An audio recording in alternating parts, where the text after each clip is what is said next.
యేసుక్రీస్తు శక్తిగల నామంలో మీ అందరికీ శుభములు. ప్రియమైన దేవుని బిడ్డలారా, మరి ఎలా ఉన్నారు? గతించిన వారం అంతా కూడా ఆయన రెక్కల నీడలో మనందరినీ కాపాడి నడిపించి మరొక నూతనమైన దినంలో మనల్ని ప్రవేశపెట్టిన విధానాన్ని బట్టి మరొకసారి ఆయనకి వందనాలు చెల్లించుకుంటున్నామండి.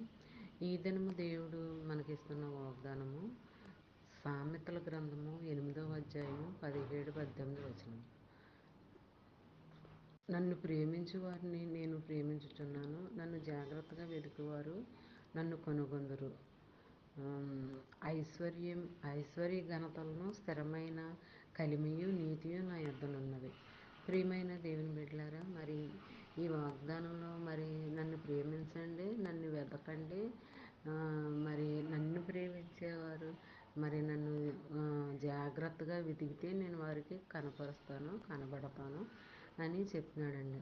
అంతే కదండి, ఘనత, స్థిరమైన ఐశ్వర్యం, ఘనత, కలిమియు, ఇవన్నీ కూడా నా దగ్గరే ఉన్నాయి.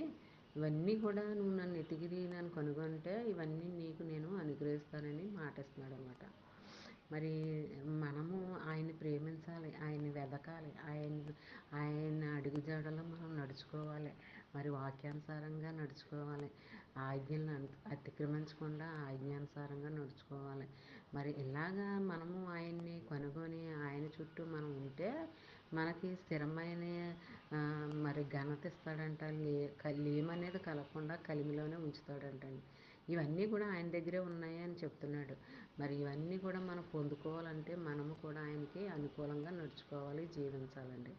మరి ప్రతి దినము కూడా ఆయన సేవిస్తూ ఉండాలి, ఆయన వెతుకుతూ ఉండాలి, ఆయన గణపరుస్తూ ఉండాలి, మహిమపరుస్తూ ఉండాలి. మరి అంతే కదండి. మరి నన్ను ప్రేమించేవారు నేను ప్రేమిస్తానని మాట ఇస్తున్నాడు కదా.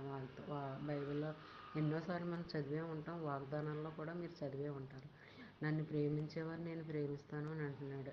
మరి కాబట్టి మనము ఆయన ప్రేమిద్దాము. మనము మన కుటుంబ సభ్యులు, మన పిల్లలందరూ కూడా ఆయన్ని ప్రేమిస్తే మనకి ఇవన్నీ కూడా దేవుడు అనుగ్రహిస్తాడనమాట.